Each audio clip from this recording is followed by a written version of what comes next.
একটি লাল কার্ড বিশ্বকাপের ইতিহাসে প্রথমবার। এই কারণে কোনো খেলোয়াড় লাল কার্ড পাননি। অপরাধ কি? ফাউল না। হাতে বল না। সহিংসতা আচরণ না। অপরাধ হলো মুখে হাত দিয়ে কথা বলা। নিউক্যাসল ইউনাইটেডে খেলেন তিনি। মাঠে সতীর্থদের সাথে কথা বলছিলেন এবং মুখ ঢেকে কথা বলছিলেন যাতে ক্যামেরা তার ঠোঁটের নড়াচড়া পড়তে না পারে। রেফারি লাল কার্ড দিলেন।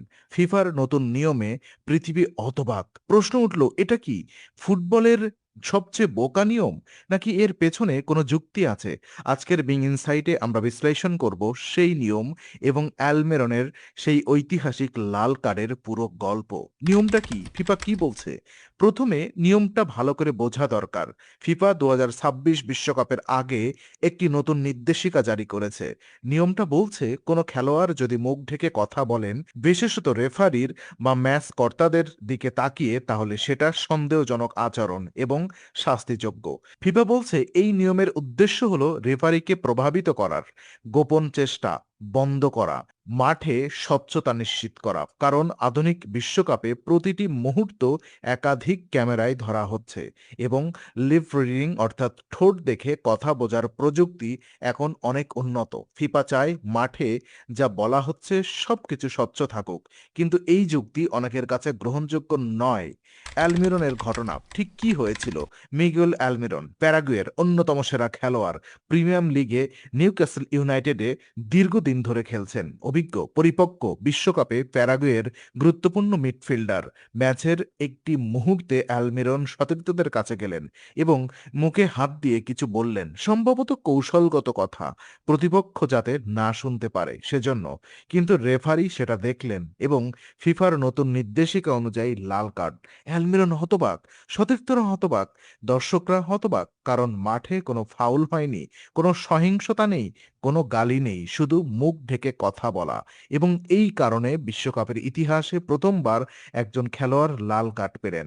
পৃথিবীর প্রতিক্রিয়া কি? ক্ষোভের ঝড়। এই লাল কার্ডের খবর ছড়িয়ে পড়তেই পৃথিবী ক্ষোভে ফেটে পড়ল। সোশ্যাল মিডিয়ায় ট্রেন্ডিং, মোস্ট স্টুপিড রুল, সবচেয়ে বোকা নিয়ম। প্রাক্তন খেলোয়াড়রা, সাংবাদিকরা, বিশ্লেষকরা সবাই একটাই কথা বললেন, এটা হাস্যকর। একজন সাবেক রেফারি বললেন, মুখ ঢেকে কথা বলা ফুটবলের স্বাভাবিক অংশ। কোচ বেঞ্চে থেকে মাইক্রোফোনে কথা বলেন, সেটাকে নিষিদ্ধ করবে ফিফা? একজন সাবেক ইংরেজ আন্তর্জাতিক বললেন, ক্রিকেটে ব্যাটসম্যান মুখ ঢেকে কথা বলেন, টেনিসে খেলোয়াড় মুখ ঢেকে কথা বলেন, শুধু ফুটবলে কেন এই নিয়ম? ফিফার যুক্তি, নিয়মের পেছনের ভাবনা কি? কিন্তু বিং ইনসাইট সবসময় দুটো দিক দেখায়। ফিফার যুক্তিটাও শোনা দরকার।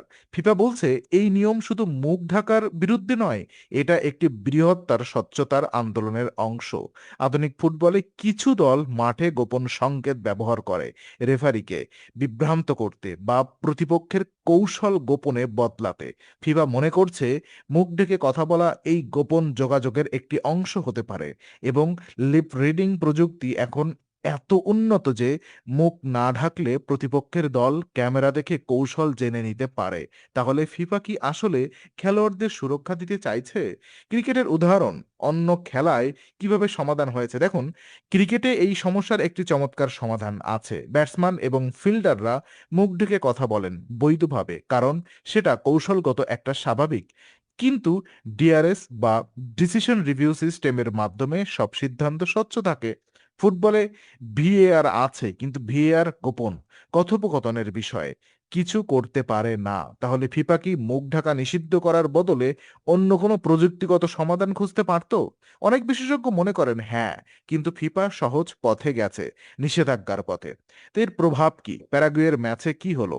অ্যালমিরনের লাল কার্ডের তাৎক্ষণিক প্রভাব, প্যারাগুয়ের 10 জন নিয়ে বাকি ম্যাচ খেললো। তাদের মিডফিল্ডের সবচেয়ে গুরুত্বপূর্ণ খেলোয়াড় মাঠে নেই।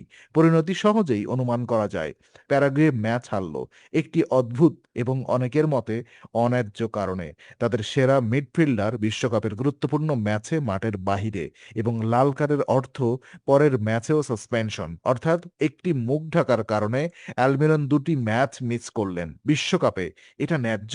ফুটবলের সংস্কৃতি, মাঠে কথা বলা স্বাভাবিক। ফুটবল একটি দলীয় খেলা, মাঠে যোগাযোগ আর এই খেলার অবিচ্ছেদ্য অংশ। কোচ সাইডলাইন থেকে নির্দেশ দেন, ক্যাপ্টেন সতীর্থদের পজিশন বলেন, সেন্টার ব্যাক গোলকিপারের সাথে কথা বলেন। এই যোগাযোগ সবসময় ক্যামেরায় ধরা পড়ে না এবং ধরা পড়া উচিতও নয়, কারণ কৌশলগত যোগাযোগ একটি দলের বৌদ্ধিক সম্পদ। প্রতিপক্ষ সেটা জানুক, এটা কোনো দল চায় না এবং এটা চাওয়া সম্পূর্ণ স্বাভাবিক। ফিফা এই স্বাভাবিক অধিকারকে কেন নিষিদ্ধ করছে? এই প্রশ্নের সন্তোষজনক উত্তর ফিফা দিতে পারেনি। তো অন্যান্য বিতর্কিত ফিফার নিয়ম, এটা কি প্রথম? দেখুন, ফিফার বিতর্কিত নিয়মের ইতিহাস দীর্ঘ। 2022 কাতার বিশ্বকাপে ফিফা মাঠের মধ্যে রেইনবো আর্মব্যান্ড নিষিদ্ধ করেছিল। ক্যাপ্টেনরা পড়তে চেয়েছিলেন। এলজিবিটিকিউ সমর্থনে ফিফা বলল না। সেই সিদ্ধান্ত তীব্র সমালোচনার মুখে পড়েছিল। ফিফা বারবার নিয়ম তৈরি করে যেগুলো খেলোয়াড়দের মানবিক স্বাধীনতাকে সীমাবদ্ধ করে, কিন্তু সেই নিয়মের পেছনে বাণিজ্যিক বা রাজনৈতিক কারণ থাকে। মুখ ঢাকাও নিয়মটাও হয়তো সেই একই ধারায়। ফিফা বলতে পারে আমরা স্বচ্ছতা চাই, কিন্তু বাস্তবে এই নিয়ম ফুটবলের স্বাভাবিক সংস্কৃতিকে আঘাত করছে। রেফারিদের বিড়ম্বনা কি? এই নিয়ম কার্যকর করা কতটা কঠিন? দেখুন, এই নিয়ম শুধু খেলোয়াড়দের সমস্যা তৈরি করছে না, রেফারিদেরও বিড়ম্বনায় ফেলছে। একটি ম্যাচে 90 মিনিটে মাঠে হাজারো মুহূর্ত। একজন রেফারি কিভাবে সিদ্ধান্ত নেবেন কোনটা সন্দেহজনক, মুখ ঢাকা এবং কোনটা স্বাভাবিক? এই নিয়মে রেফারির বিবেচনা সুযোগ অনেক, এবং বিবেচনার সুযোগ বেশি হলে বিতর্কও বেশি হয়। অ্যালমিনোরের ক্ষেত্রে রেফারির সিদ্ধান্ত নিয়েছেন সেটা সন্দেহজনক, কিন্তু অন্য রেফারি হয়তো একই পরিস্থিতিতে কার্ড দিতেন না। এই অসামঞ্জস্য ফুটবলের ন্যায্যতার প্রশ্ন তোলে। অ্যালমিরনের প্রতিক্রিয়া, একজন খেলোয়াড়ের হতাশা। অ্যালমিরন মাঠ ছাড়ার সময় হতবাক, বিভ্রান্ত। তিনি বুঝতে পারছিলেন না কি ভুল করেছেন।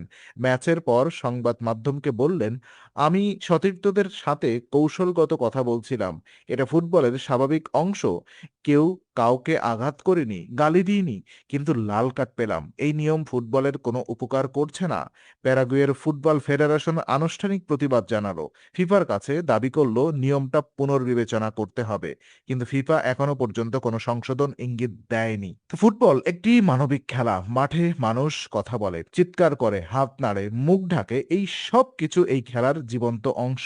ফিফা এই জীবন্ততাকে নিয়মের কাঠগড়ায় দাঁড় করিয়েছে এবং অ্যালমিরন সেই নিয়মের প্রথম শিকার। বিংসাইড মনে করে একটি নিয়ম তখনই ভালো যখন সেটা খেলাকে ভালো করে, সুরক্ষিত করে, ন্যায্য করে, কিন্তু মুখ ঢাকার নিয়ম ফুটবলকে ভালো করছে না, বরং একটি স্বাভাবিক কাজকে অপরাধ বানিয়েছে এবং একজন নির্দোষ খেলোয়াড়ের বিশ্বকাপকে ধ্বংস করে দিয়েছে। ফিফার এই নিয়ম পর্যালোচনা করা উচিত এখনই। বিংসাইড সত্যের সন্ধানে।